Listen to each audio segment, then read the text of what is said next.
E mais uma vez eu trago uma notícia urgente para você neste sábado. Muito obrigado você que está me acompanhando aqui no canal. Muito obrigado você que está aqui junto comigo, para que possamos levar esse tipo de informação até a sua casa. E claro, você não pode guardar essa notícia só para você. Aqui embaixo tem um botão para você compartilhar, para você abrir a mente também de outras pessoas. É sábado 2 de maio. O ano tá passando assim, ó, voando. E eu quero que a gente, aqui no canal, em um ato simbólico, possamos dar as mãos para lutar por um Brasil melhor. O Brasil precisa disso. E eu preciso de você aqui junto comigo.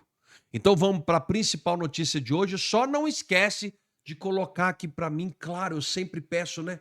Todos os dias. De onde é que você está me assistindo? De onde? Qual é o local que você está me assistindo? Coloca aqui e vamos juntos para a principal notícia de hoje. Eu acabei de chegar de uma visita que partiu meu coração. E assim, esse vídeo aqui é mais um desabafo. Porque essa pessoa, eu acho que ela não teve a atenção que ela merecia ter tido. O que fizeram com ela não foi tão repercutido assim. Na minha opinião, foi a prisão mais injusta de todas as pessoas que foram presas no 8 de janeiro. Eu não estou falando que é a mais longa, que foi a mais violenta, mas foi a mais injusta. E você vai entender por quê. Você lembra dessa menina? E é uma menina, gente, tem 20 e poucos anos. Você sabe quem é essa daqui? Você pode não saber só olhando a imagem, mas você vai saber se eu der play nesse vídeo. Juntos vamos andando pra um lugar melhor.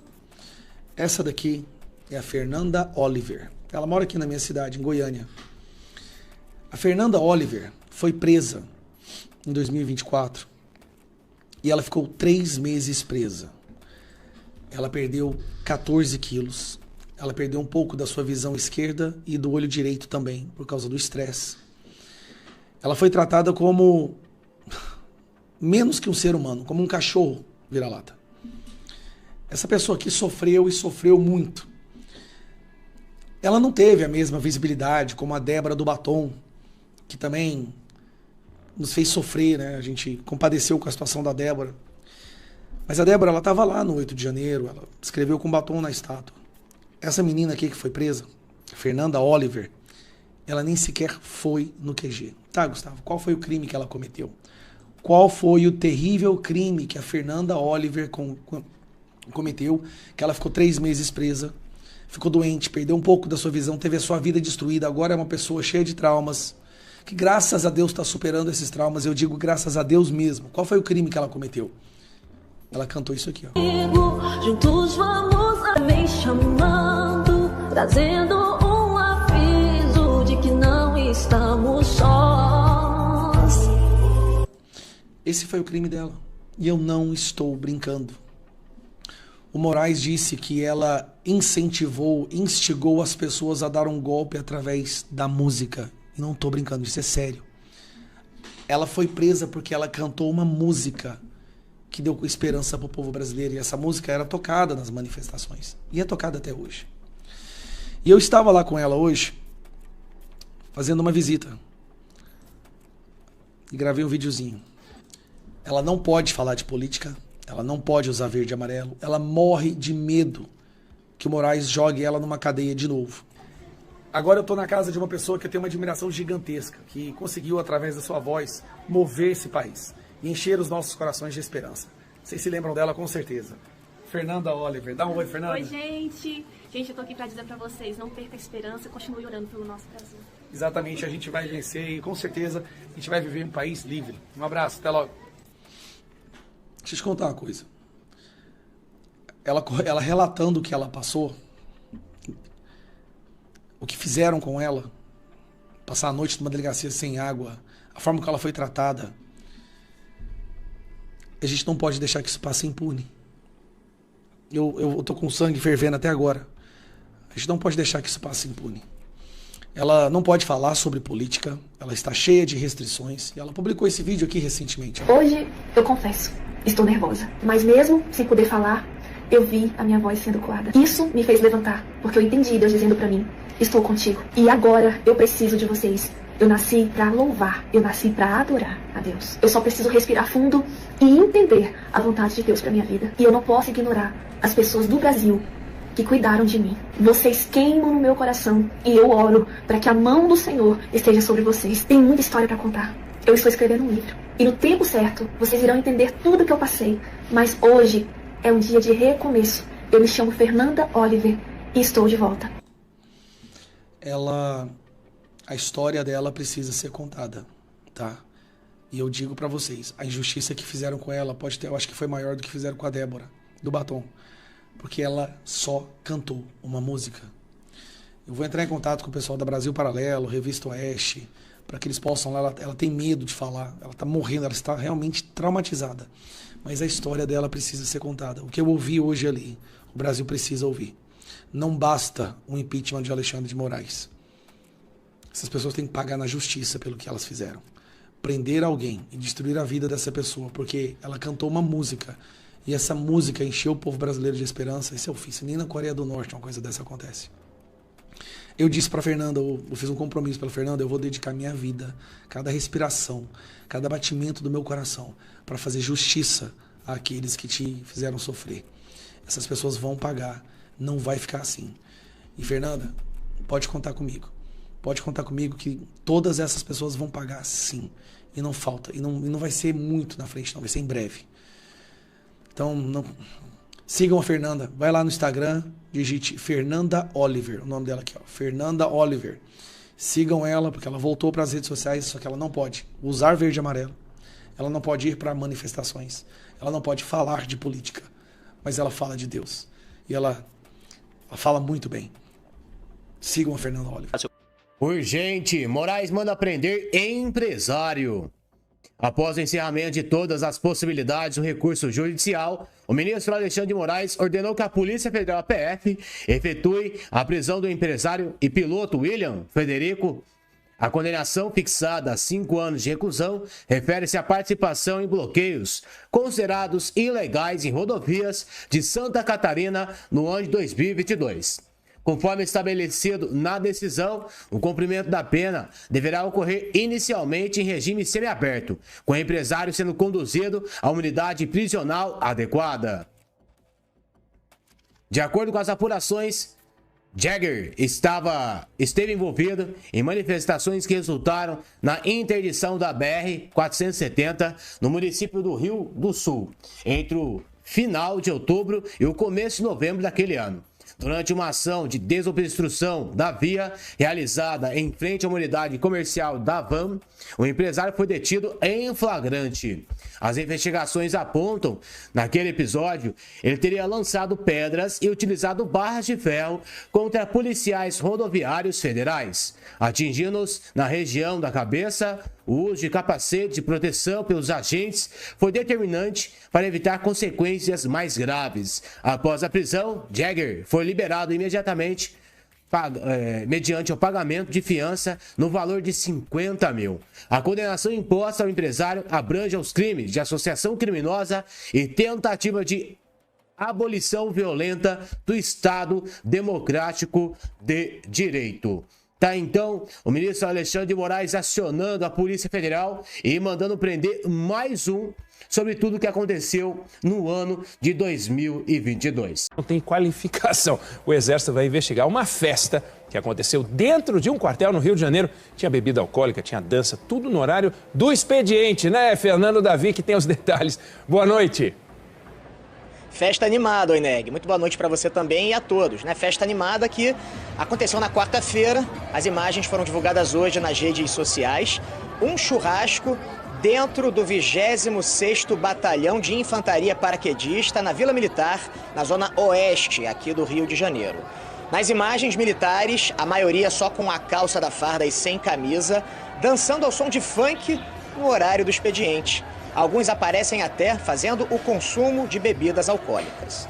Em nota, o Comando Militar do Leste informou que a conduta dos militares está em desacordo com as normas da instituição e que abriu um procedimento administrativo para apurar o caso e tomar as medidas disciplinares cabíveis. Este é um vídeo que eu não gostaria de ter de fazer, mas não tem outro jeito. Circulam aí nas redes as imagens de um constrangimento que eu sofri na última quarta-feira durante a reunião da Comissão de Relações Exteriores e Defesa Nacional por parte de um general de Exército Brasileiro, General Emílio, que é chefe da assessoria parlamentar do Exército. Eu preciso explicar um pouco mais para dar contexto. O que aconteceu? Na Comissão de Relações Exteriores, eu fiz uma fala bastante crítica ao chefe das Forças Armadas, ao comandante Tomás, como, aliás, eu tenho feito por diversas vezes e é, obviamente, meu direito. E é algo que muitos brasileiros também sentem. Orgulho do Exército Brasileiro, vergonha do atual comando, vergonha de muitas atitudes que tomaram e que continuam tomando. Até porque nós vemos que não há solidariedade dentro do próprio Exército Brasileiro, por parte do alto comando, com muitos generais perseguidos por Alexandre de Moraes e por essa ditadura que nós estamos vivendo no Brasil. Após a minha fala, quando eu já saía da Comissão de Relações Exteriores, veio esse general Emílio tentar tirar a satisfação de mim, veio me constranger. E é óbvio que diante dessa situação absolutamente inusitada e lamentável, eu não permaneceria calado. Eu respondi do jeito como entendi naquele momento. O vídeo está aí, está circulando, vocês vão ver inclusive a sequência todas de vídeos, e depois voltei à Comissão de Relações Exteriores para lamentar a atitude desse general Emílio e dizer ao presidente da Comissão de Relações Exteriores, Luiz Felipe, que tomasse providências, como ele já me disse que tomará a partir do encaminhamento desse vídeo e de todas as informações. Agora, para concluir a história, antes de entrar no vídeo de toda essa situação lamentável, imaginem vocês se durante o governo Bolsonaro um parlamentar de esquerda fosse constrangido por um general do Exército dentro da Câmara dos Deputados. Isso é absolutamente inadmissível. Qual é o próximo passo? Uma agressão? Apontar uma arma? Isso não existe. Dentro da Câmara dos Deputados, um general de exército tentar tirar a satisfação de um parlamentar, seja deputado ou senador, por causa da sua opinião, qualquer que ela seja. É por isso que estamos tomando todas as providências, lavrando o boletim de ocorrência na polícia da Câmara dos Deputados e vamos exigir, inclusive, que esse general não possa mais entrar na Câmara dos Deputados, no Congresso Nacional, e que o Exército Brasileiro tome atitude em relação a esse lamentável episódio. Isso não pode ficar assim e nenhum parlamentar de direita ou de esquerda pode sofrer qualquer tipo de constrangimento por qualquer pessoa dentro da Câmara dos Deputados, ainda mais por parte de um membro das Forças Armadas e de alta patente. Isso, sim, envergonha o Exército Brasileiro, do qual, repito, tenho muito orgulho por sua trajetória e por todos aqueles que servem lá e fazem a coisa certa, que tem boa conduta. Mas esse alto comando, sinceramente, está dando motivos de muita insatisfação na tropa e também de vergonha para o povo brasileiro. E quero aproveitar para agradecer ao líder da oposição na Câmara dos Deputados, Cabo Gilberto Silva, e todos os demais parlamentares e cidadãos brasileiros, inclusive membros das Forças Armadas, que têm expressado sua solidariedade para comigo. Assim como o líder da oposição, Cabo Gilberto, disse, repito, vamos tomar todas as providências necessárias para que jamais, eu disse jamais, algo igual aconteça dentro do Congresso Nacional. Até hoje, desde a última vez em que os generais e comandantes do Exército vieram aqui, era a presidência do deputado Lucas Edecker, nunca mais apareceram aqui para fazer a relação. Queria entender por quê, presidente. Não, é sério. É verdade. Não vieram aqui, eu tive a oportunidade naquele dia, inclusive, de expor a minha opinião ao comandante Tomás, que é um ajudante de ordens do ministro Alexandre de Moraes. Ele é um cidadão que não honra, pode processar. Aliás, Silas Malafaia é réu agora por chamar os generais de covardes, frouxos. Se tivesse chamado de corajosos, seria réu por fake news. Nós estamos nessa situação no Brasil. Então, presidente, eu queria pedir a Vossa Excelência aqui para cobrar, vamos fazer o requerimento aqui para cobrar que os comandantes das forças venham aqui à Comissão de Relações Exteriores. É óbvio, por que não vem aqui? Tô louco para vê-lo de novo. Quero que... Era melhor chamar o chefe dele logo, Alexandre de Moraes. Quem bate continência para bandido, para mim, já está, sinceramente, abaixo de qualquer tipo de de crítica, mas tem que estar aqui. É isso mesmo. Tem que estar aqui. Tem que prestar contas. O comandante afrouxa. O comandante afrouxa. Ele é homem, então você vai afrouxar. Ele é homem, tá certo. Ele é homem, tá certo. Se o senhor defende o frouxo, é frouxo também, me desculpe. Não. É frouxo é covarde. Pra puxar no cano pra falar uma coisa, fazer uma defesa dessa, leva o seu comandante vem aqui, ele vai aparecer aqui semana que vem, ele pronto que não é frouxo. Vai estar aqui semana que vem? Eu vou estar aqui. Não, o seu comandante, seu chefe é dali. Seu chefe não vem. Seu chefe não é meu comandante, eu tenho chefe, eu comandante. Ele eu vou pra guerra.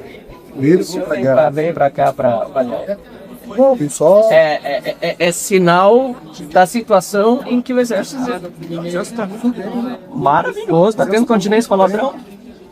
Ele é o comandante supremo da sua Tá tendo continência com o ladrão. Ele é o comandante supremo. Trouxa, segue o ordem, é o Alexandre de Moraes. Não é o Alexandre de Moraes que manda nele, não.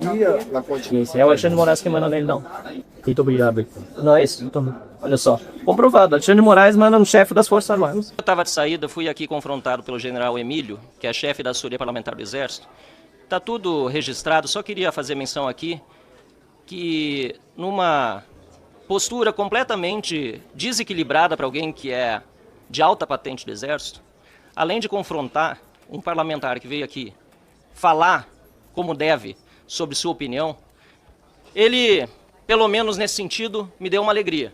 Concordou com seu silêncio de que Alexandre de Moraes manda no comandante do Exército e demonstrou mais uma vez a frouxidão daqueles que estão na liderança do Exército, que hoje deveria ser um orgulho para o país, mas lamentavelmente está batendo continência para um bandido. As gravações estão aí e eu vou deixar para Vossa Excelência avaliar, inclusive, a pertinência da continuidade de uma assessoria parlamentar que chega a esse absurdo de, durante uma reunião da Comissão de Relações Exteriores e Defesa Nacional, buscar confrontar parlamentares por suas opiniões feitas aqui e de uma forma grosseira, completamente incompatível com o rigor que se espera de um membro do Exército Nacional. Coronel Emílio, o senhor também, ou general, envergonha o Exército Nacional. Obrigado. O primeiro pedido de redução de pena chega na mesa do Moraes. Como é que ele vai decidir, hein?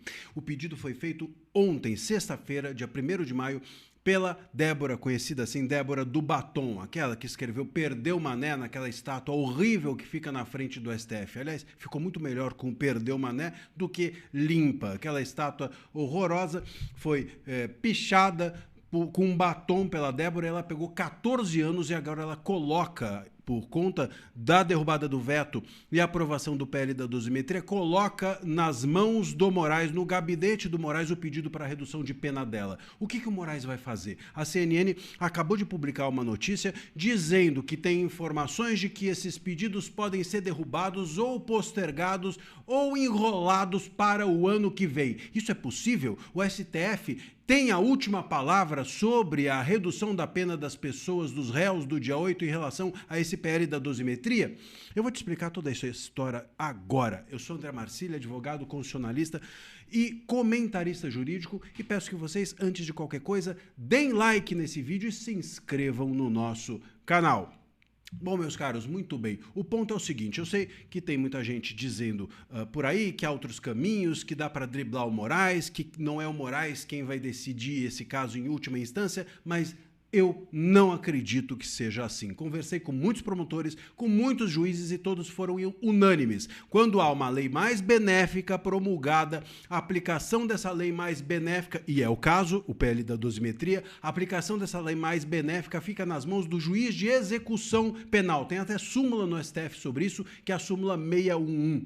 E quem é o juiz de execução penal dos casos dos réus do dia 8? O Moraes, porque ele é tudo, inclusive o juiz de execução. E aí, esses pedidos vão para as mãos do Moraes. O Moraes ele vai pegar cada um desses pedidos, ele, os seus assessores, etc., claro, com auxílio dos advogados dos réus, e fazer a continha, carimbar e dizer, bom, você agora tem uma pena menor que essa. Bom, agora você está solto. Bom, agora você progrediu de regime. Tem de passar pela mão do Moraes, sim. E esse é que é o ponto. Porque se tem de passar pela mão do Moraes, e se ele segurar esses pedidos? E se ele enrolar com esses pedidos? E se ele botar isso na gaveta e for fazer outra coisa? Esse é o grande ponto. E por isso alerta a CNN que a última palavra é do STF. Por isso alerta a CNN que esses pedidos podem ficar para o ano que vem. Seja porque há um volume gigantesco, claro, de réus, seja porque o Moraes, por sacanagem, e não será a primeira vez, por estratégia política, para não dar o braço a torcer, para não ter de voltar atrás naquilo que ele tinha feito antes. Ele impôs essas penas todas a esses réus e as achou justas, e agora ele tem de voltar atrás para ele não ter que dar o braço a torcer. Pode ser que ele simplesmente sente em cima desses pedidos e fique enrolando, fique postergando e deixe isso para sabe-se lá quando. O ano que vem é o mínimo, sabe-se lá quanto tempo mais poderá passar sem que o Moraes faça alguma coisa. E essa é a questão. E aí, se isso acontecer, a lei, infelizmente, tem esse problema. É uma lei que só consegue ter eficácia com o STF aplicando. É uma lei que só faz sentido, que isso existe na prática, se o STF botar o carimbo de soltura nos réus do dia 8. Esse é o grande problema dessa lei, desse PL da dosimetria. E a grande questão que fica é como a oposição vai reagir se isso ocorrer.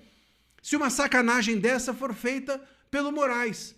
E a resposta que eu tenho é a seguinte: a oposição fortalecida, como se fortaleceu com a derrubada do Messias e com a derrubada do veto do Lula no PL da dosimetria, tende desde já, se articular para não permitir que isso aconteça. Se o Moraes sentar em cima desses pedidos e não permitir que essas pessoas sejam soltas imediatamente, a oposição precisa colocar uma espada no STF. E a espada no STF não é só impeachment. A espada no STF a ser colocada é a anistia. Ah, vocês, ministros do STF, você, ministro Moraes, vai sentar em cima desses pedidos e não aplicar imediatamente o PL da dosimetria? Então nós, oposição, fortalecidos como estamos, e eles podem fazer isso nesse momento, tem parcerias, inclusive, com a presidência da Casa do Senado, por que não? Põe a anistia para rodar. Põe a anistia para frente, porque uma anistia não precisa de STF. A anistia é uma decisão política que tem aplicação imediata, independente do STF. O PL da dosimetria precisa mesmo do STF. O STF tem que carimbar, porque é uma redução de pena. Quem tem que fazer a conta é o juiz. Ou quem tem que soltar depois da conta é o juiz. A anistia não. A anistia não precisa de juiz nenhum. Então, se o Moraes segurar essa gente toda presa, que o Moraes receba o troco, que a anistia seguir adiante, que a oposição use a sua força, a força que tem nesse momento, para pressionar o Moraes. É isso que precisa acontecer. Eu acredito que seja isso que a oposição tenha capacidade de fazer nesse momento para reagir a uma eventual sacanagem do STF e não permitir que essa gente fique presa até o ano que vem, como alertou a CNN. Não permitir que o STF tenha a última palavra e que essa palavra não seja dada sobre a soltura imediata desses réus todos. Meus amigos, deixe o seu comentário aqui sobre o que você acha que vai acontecer. Você acha que o Moraes vai sentar em cima e sacanear essa gente toda presa, os réus do dia 8? Você acha que a oposição teria condições ou está pensando em levar a anistia caso isso aconteça? Deixe o seu comentário que eu quero ler. É isso. Eu vou ficar atento a esse caso e volto a falar com vocês sobre isso. Um abraço.